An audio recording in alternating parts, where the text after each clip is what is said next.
So when Incredible came along, it was just like, oh, this has just opened this doorway. Hey, is the camera rolling? Yeah. Incredible was and is the biggest jungle tune in the world. Wicked, wicked, jungle is massive. Wicked, wicked, jungle is massive. You can't keep a good thing a secret forever anyway. How did Incredible come to be? Oh, this question. Love it. General leave you alongside the MB. The world is in trouble. I want to tell a murderer. It goes, I am the incredible general. I can appreciate it's like over 25 years ago, so some people have different recollections of what the story is, but I'm going to give what mine is. Yo!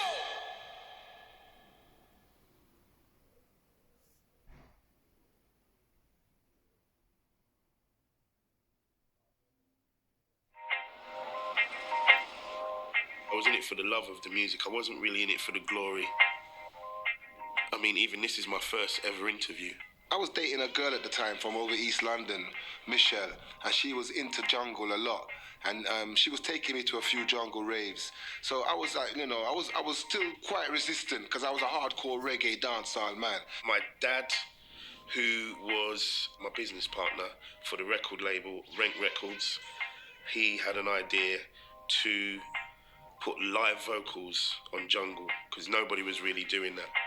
I thought that this would be perfect for me, a perfect opportunity for me to demonstrate my skills in a new scene.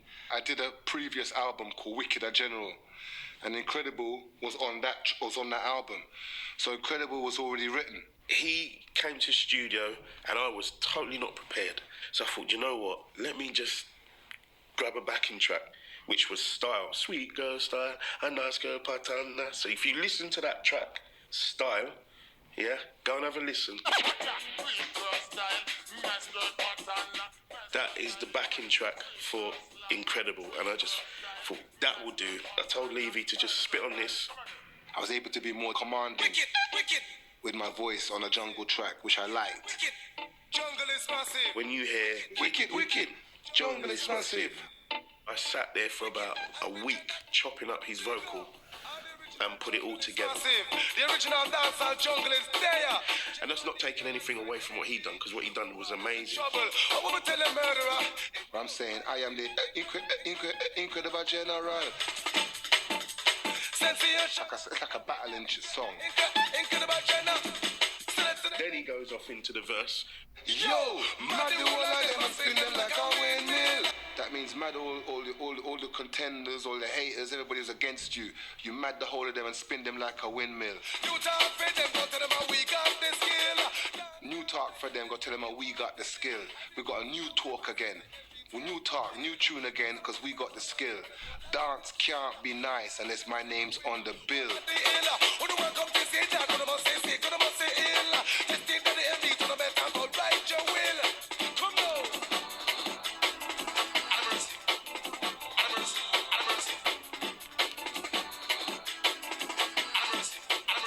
Then the big one is when it goes Booyaka, booyaka, when the general a boss. booyaka, booyaka, and beat run the dance. Booyaka, booyaka, we don't take that no talk. That means whatever we say, we mean it. That's me pressing 2 different keys on the keyboard. Incredible. Incredible. I thought the tune had finished. General, keep up in my style. Because I thought the tune had finished, I just started talking it. Incredible. And then when we heard it back, we just kept it because it sounded cool.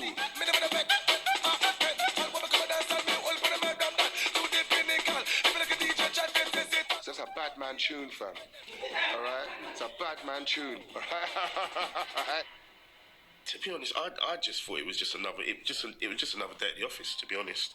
There was no expectation. We put it on dub plate, and then basically we put it out there, and the reaction, trust me, it was just crazy, which kind of surprised me. It was a bit overwhelming.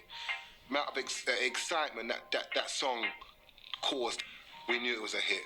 If I remember rightly, we was on Top of the Pops a good few times. And I said, yeah, you're number 8, and top of the number 8. And I was like, okay, wow. To be honest with you, it should have gone to, I mean, everybody, it should have gone to number 1. It was a hot track at the time. We didn't want our thing to go on top of the pops, did we? We were just in the dance, in the the clubs, in the underground scene. The scene had its own commanders and chiefs, if you want to put it that way. So when you got this label outside of the scene, they didn't like him.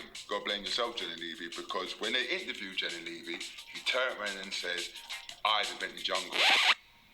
Everyone knows what happened. Like, basically, he said the wrong thing at the wrong time, and everyone went against him. And that caused the problem. He should have never said that. I'd never actually said I create jungle, all right? But I wish I did. But I didn't. He said he never said that. He said he never said that. So, and I believe that he never said that. I went on a stage at Walthamstow Assembly Hall. I looked at 2,000 people and said, this is jungle music. We've created something incredible here.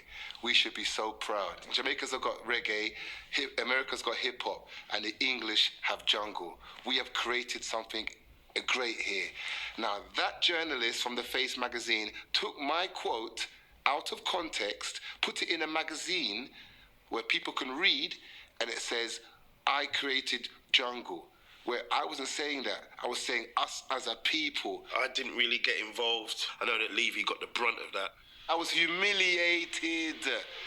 You understand? When people humiliate you, you're walking in Asda, people say, what did you say, man? What did you say, man? So, what are you talking about? It turned on him. Not his fault. Not his fault. Just how the scene was at the time. They formed a committee to get rid of General Levy. If people ever knew these names, they'd be very surprised at some of these names. Some of your favourite DJs was on the committee. I got invited in on this meeting. They turned around and said nobody should play the tune. And a few people listened to them. And it was like, how could you do this? Why stop playing the man's tune? I remember basically being told that we shouldn't play this record, we should boycott this record. And big up DJ Rap, because she was the only person who played. She went against the grain. Big up, Levy. I nearly got killed for you. And she played it. I actually started all my sets with it just to make a point.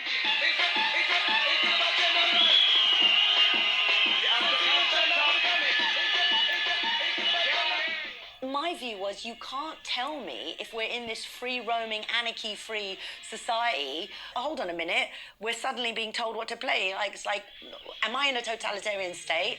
I mean, we are right now, but that's another story. But, Someone said ban his tune. I said, all right, I'll go along with you lot. Do you want to ban it? They said, yeah. So we banned his tune on call, which, I don't know, I got no regrets, because what I did. It was me personally who had the authority to say, yep, it's banned. No one else could make me ban it, or no one else.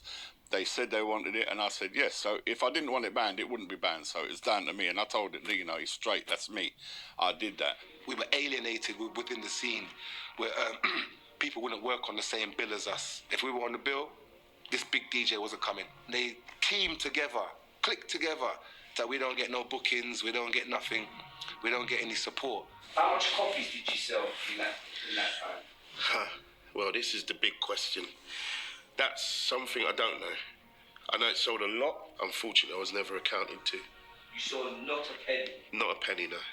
Zero. Didn't make a penny. From Incredible. Wow. Yeah. Fam, let me tell you something. I had to go and sign on. Imagine you got a big tune and you got to sign on. I had to sign on, fam. I lose my girlfriend, I lose all my second baby mother through this. I lose her. I even got dropped from my record company because they didn't want the stress. And I remember I got the phone and I put down the phone. And when I put down the phone, I looked round. This is not true. This is like in my kind of mind. I put down the phone and the door was open and she was gone. It's like, I lost the deal. What? I've lost the deal. What? Really? Okay, no problem.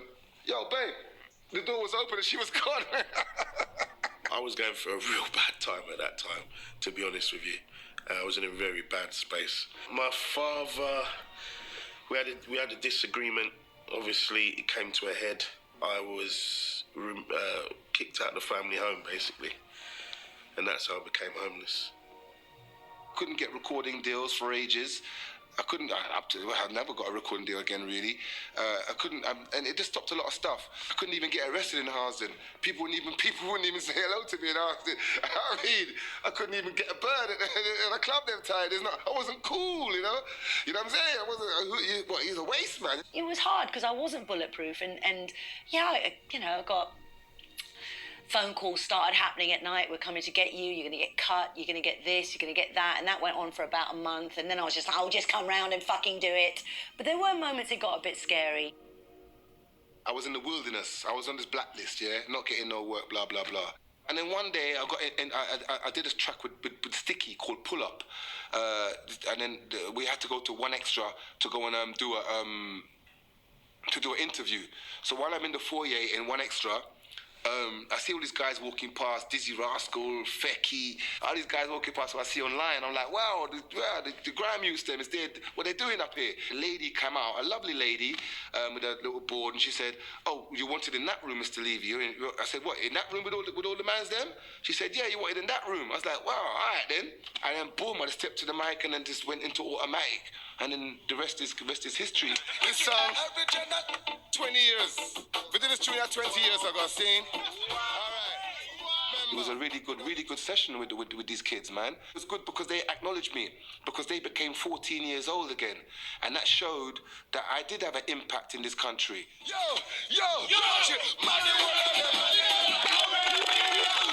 It's a classic, man. It's like, that's the song that I used to play at my school parties. That's the song that everybody knows. That's the song that is still here today, 30 years later. Yeah, General Levy and that. I started, saying the words along with him, and it sounds a bit like me as well. So, yeah, Jungle's probably the start of where I start to think, yeah, I could do this a bit.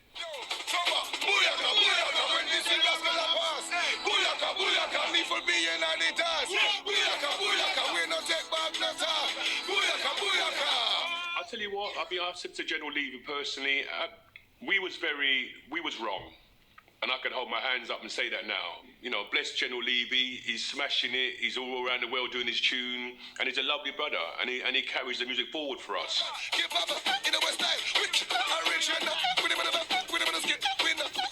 We all play the tune for him now and it goes off, so it's all love.